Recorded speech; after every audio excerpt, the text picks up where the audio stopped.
क्या इस देश में दो मासूम जान की कीमत सिर्फ 300 वर्ड का एस्से है?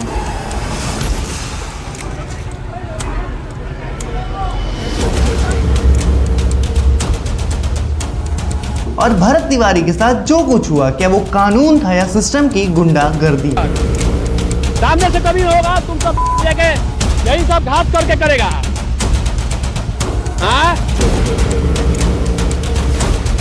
एक ऐसा कानून जिसे अमीर अपनी जेब में लेके घूमता है और पुलिस आपको डराने के लिए यूज करती है।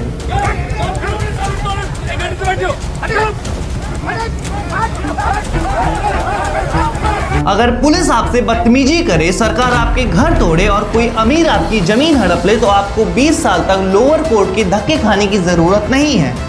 अगली बार जब कोई अमीर बाप का बेटा इस कानून को खरीदने की कोशिश करे तो उसे याद दिला देना ये उसके बाप की जहांगीर नहीं है। आज खुलेगा भारत के संविधान का एक ऐसा नंगा सच जो सिस्टम आपसे छुपाना चाहता है। Making of Indian constitution. और मिलेंगे उस गुमनाम हीरो से जिसने 251 पन्नों की किताब अपने हाथों से बिना ₹1 लिए लिखी थी। Grab your headphone because this is the most dangerous script ever told. राष्ट्रपति महोदय, सर, मैं ड्राफ्टिंग कमेटी द्वारा निश्चित की हुई संविधान की रूपरेखा को प्रस्तुत करता हूं और निवेदन करता हूं कि इस पर विचार किया जाए।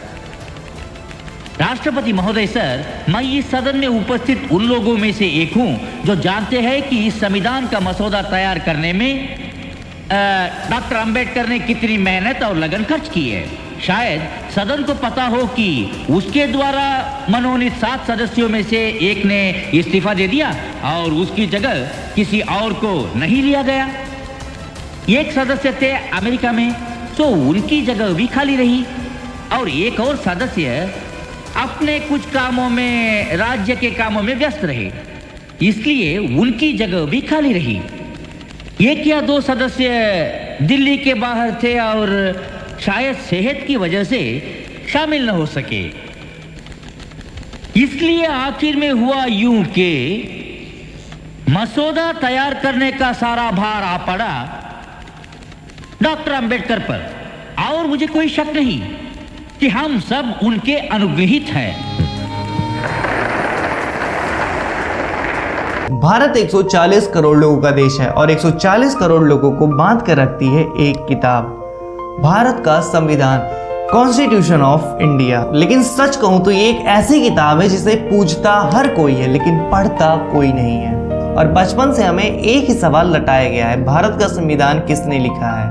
और हम सब तोतों की तरह उसे रटते चले आ रहे हैं, doctor Bhimrao Ambedkar. But let's be honest for a second, we have been conditioned to believe a beautiful lie. Ambedkar ji ने संविधान को रचाया था, कंपोज किया था, लेकिन लिखा नहीं था। कहीं भी आपको ये वर्णित नहीं मिलेगा कि अंबेडकर जी ने संविधान को अपने हाथों से लिखा था। लेकिन क्या आप जानते हैं, किसी एक इंसान ने इस 251 पन्नों की किताब को अपने हाथों से लिखा था, वो भी कंप्लीटली फ्री ऑफ कॉस्ट। आज हम सिर्फ उन भुलाए गए लोगों का सच नहीं जानेंगे, बल्कि हम सिस्टम का वो नंगा सच एक्सपोज करेंगे जिस किताब को बनाने में खून पसीनों की मेहनत लगी थी। आज के नेता और अमीर लोग कैसे उस किताब को टिश्यू पेपर की तरह यूज कर रहे हैं। बात है 1948 की। संविधान का फाइनल ड्राफ्ट तैयार था। पंडित जी ये कभी भी नहीं चाहते थे कि भारत का संविधान एक घटिया टाइपराइटर से टाइप किया जाए। उन्हें चाहिए था एक ऐसी लिखावट जो आने वाले 1000 सालों तक जिंदा रहे। He needed a master artist. Nehru ji Delhi के सेंट स्टीफन कॉलेज में गए और वहां पर उनकी मुलाकात होती है प्रेम बिहारी नारायण रायजादा से।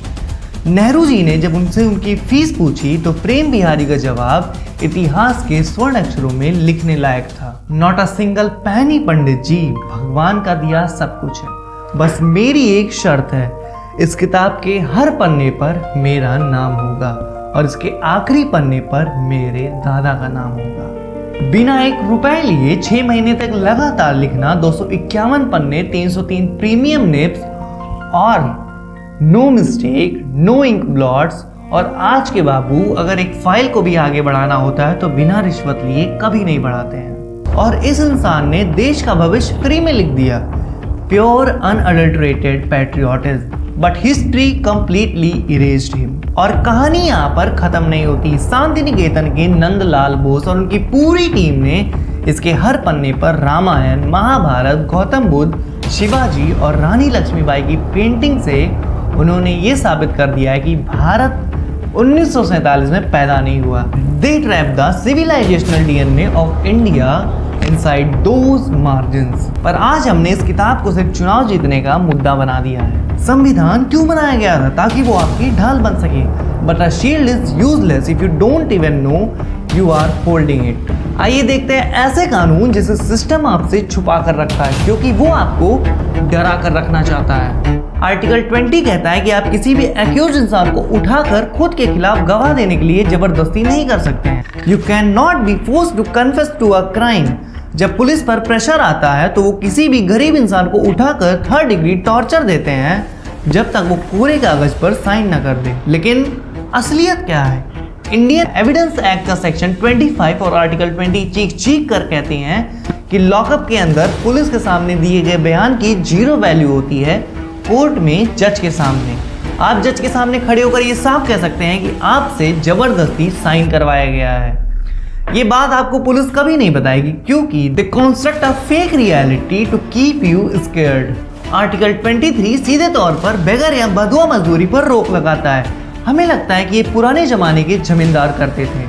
Wake up to reality, my friend. Modern day slavery is alive and kicking in corporate India. जब कोई IT कंपनी आपसे 14-14 घंटे काम करवाती है बिना ओवरपेड किए, या फिर जब हॉस्पिटल में जूनियर्स का शोषण किया जाता है, या फिर जब कॉलेज में बच्चों को अनपेड इंटर्नशिप के लिए फोर्स किया जाता है, ये सारी चीजें आर्टिकल 23 का खुला वायलेशन है।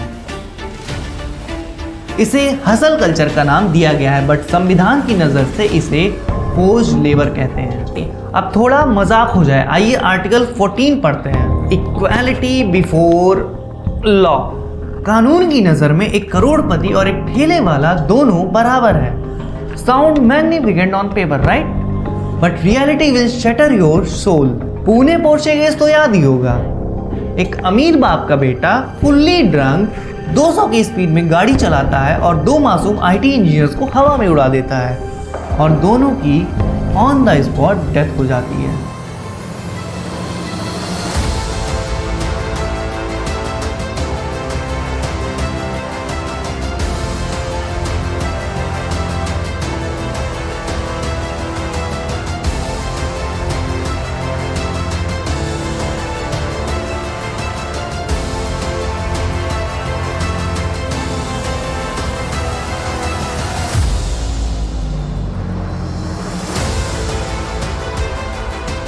और हमारा महान कानून उसे क्या सजा देता है?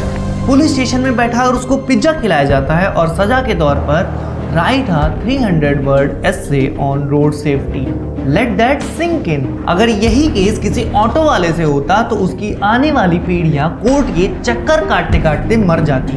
इन this country 2 humans lives worth are a high school essay if your father is billionaire. अमीर बाप का बेटा ऐसे लिखकर तो घर चला जाता है, लेकिन जब बात आम इंसान की आती है तो ये सिस्टम जल्लाद बन जाता है। इसका सबसे बड़ा एग्जाम्पल है भरत तिवारी। ये देखिए आप सभी, ये सब आ गया देशद्रोही। ये देखिए यहाँ पे ये सब आया है बुलेट प्रूफ जैकेट पहन के। आप सभी ये देखिए, मैं एक अकेला, ये पूरा प्रशासन साथ में। गोलियां कम है मेरे पास, और ये देखिए कह रहा है कि मार दिया जाएगा तुमको। चलो काम करो। काजी का सिलेंडर है, काजी का सिलेंडर। या युद्ध होगा, या तो मैं या तो तुम सब।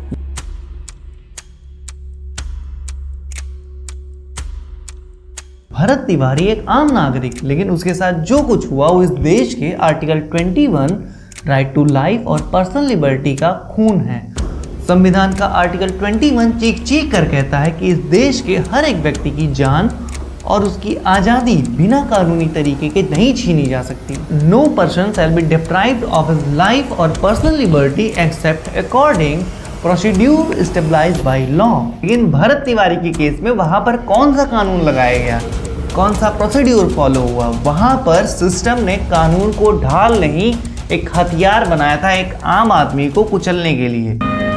मैं यहाँ पर संविधान की अच्छाइयाँ गिनाने नहीं जाऊंगा, क्योंकि मुझे लगता है कि संविधान कितना भी अच्छा क्यों ना हो, वो अंततः बुरा साबित होगा अगर उसे इस्तेमाल में लाने वाले लोग बुरे होंगे, और संविधान कितना भी बुरा क्यों ना हो, वो अंततः अच्छा साबित होगा अगर उसे इस्तेमाल में लाने वाले लोग अच्छे होंगे। जब पावर में बैठे लोग और उनके ईगो एक आम आदमी के फंडामेंटल राइट से बड़ा हो जाए तो भरत तिवारी जैसे केस होते हैं।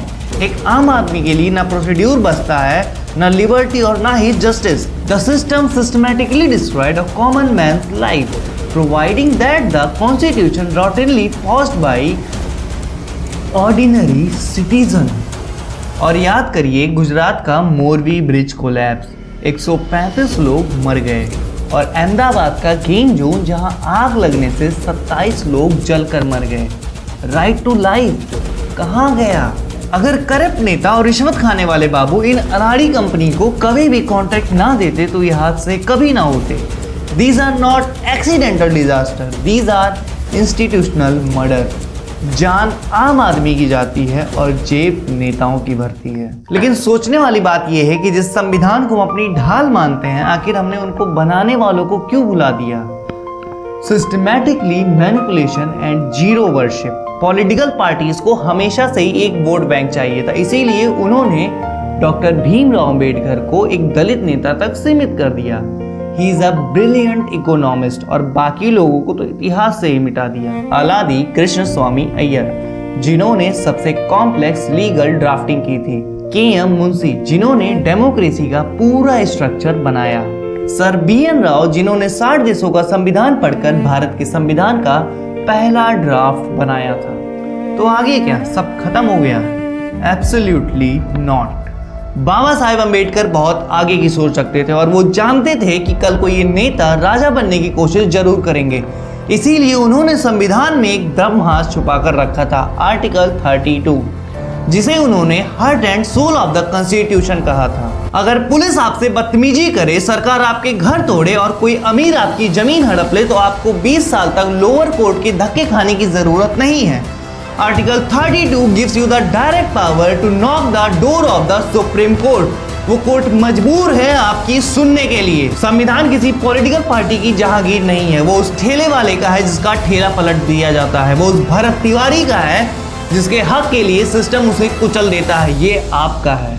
अगली बार जब कोई अमीर बाप का बेटा इस कानून को खरीदने की कोशिश करे तो उसे याद दिला देना ये उसके बाप की जहांगीर नहीं है। It was hand written by Prem Behari Narain Raizada, painted by Shanti Niketan Nandalal Bose and engineered by doctor Bhimrao Ambedkar. आवाज उठाना शुरू कीजिए, इससे पहले सरकार आपके सांस लेने पर भी रोक लगा दे, टैक्स लगा दे, उसको भी इल्लीगल कर दे। अगर आपको भी लगता है कि भरत तिवारी के साथ जो कुछ हुआ वो गलत है, हमारा सिस्टम संविधान को खत्म कर रहा है, तो कमेंट सेक्शन में अपना गुस्सा दिखाओ, आवाज उठाओ और अपने हक के लिए लड़ो। Share this video until it hit the screen of the people sitting in the power. जय हिंद।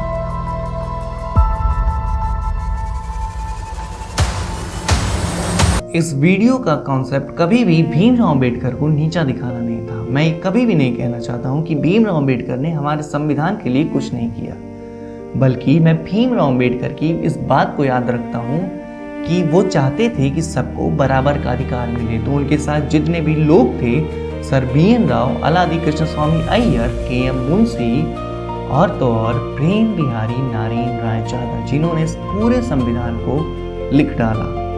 तो अब से अगर आपसे कोई पूछे कि संविधान किसने लिखा, तो गर्व से कहना प्रेम बिहारी नारायण राय जादा। जय हिंद, जय भारत।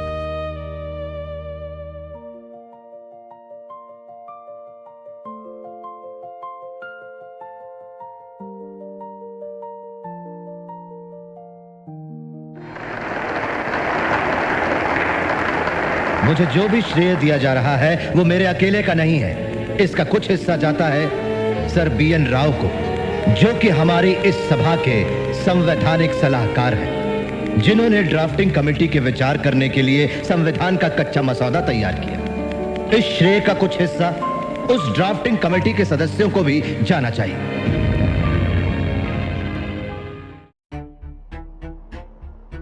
पुलिस के सामने दिए गए बयान की 0 वैल्यू होती है। बयान की 0 वैल्यू होती है।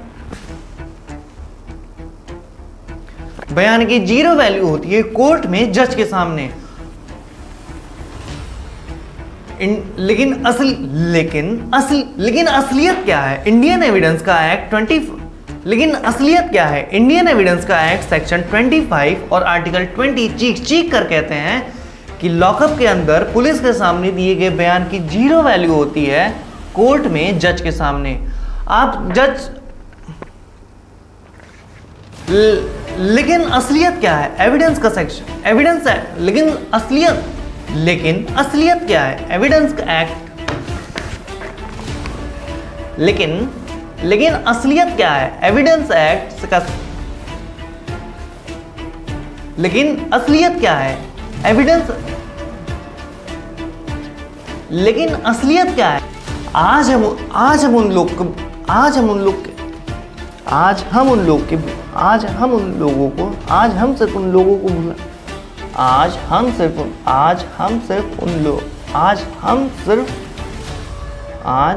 हम सिर्फ उन भुलाए गए लोगों सच नहीं जानेंगे। आज हम सिर्फ उन